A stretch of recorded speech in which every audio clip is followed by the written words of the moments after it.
Vertical Aviation International proudly presents the Matthew S. Zuccaro Land and Live Award, sponsored by VAI.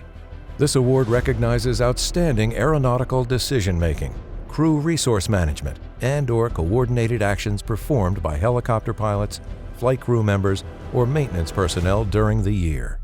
On the afternoon of February 27, 2024, Elijah Hobbs was flying a routine Nepali coast tour on the island of Kauai in Hawaii in an MD-500 with 4 passengers when he smelled smoke, having recently completed a safety course that included oil cooler belt failures. The Jack Harter helicopter's chief pilot figured his aircraft had just experienced a belt failure. As he began to look for an emergency landing site, the engine suddenly quit. Elijah immediately entered auto-rotation, aiming for his only option, a small beach surrounded by boulders the size of the aircraft on one side and tall cliffs on the other. He had time only to make a partial mayday call before the landing required his complete attention.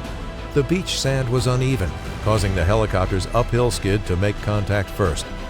Then, the force of the aircraft rocking hard onto the downhill skid sheared off the landing gear. The aircraft then rolled onto its nose before coming to rest on its side.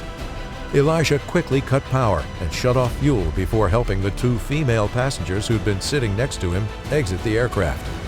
When he'd gotten them safely on the beach, the 2 male passengers who were in the back started climbing out, both unharmed. Elijah turned his attention to one of the female passengers who complained of back pain. He had her lie still as he attempted to call for help. The hard landing had sheared off the aircraft's antennas, but because his company uses satellite communications as emergency backup, Elijah was able to reach his team and call for a medical airlift.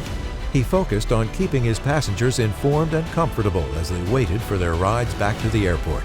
A medical helicopter airlifted the injured passenger to the hospital, and a company aircraft came for the remaining passengers. Elijah stayed behind until a helicopter returned for him.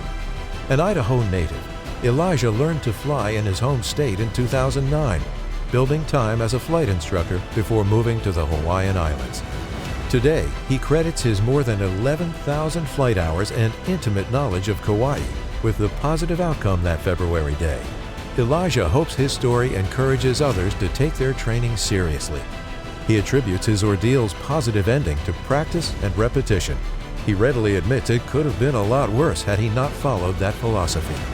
Please join the VAI Board of Directors in saluting Elijah Hobbs, recipient of the 2025 Salute to Excellence Matthew S. Zuccaro Land and Live Award, sponsored by Vertical Aviation International.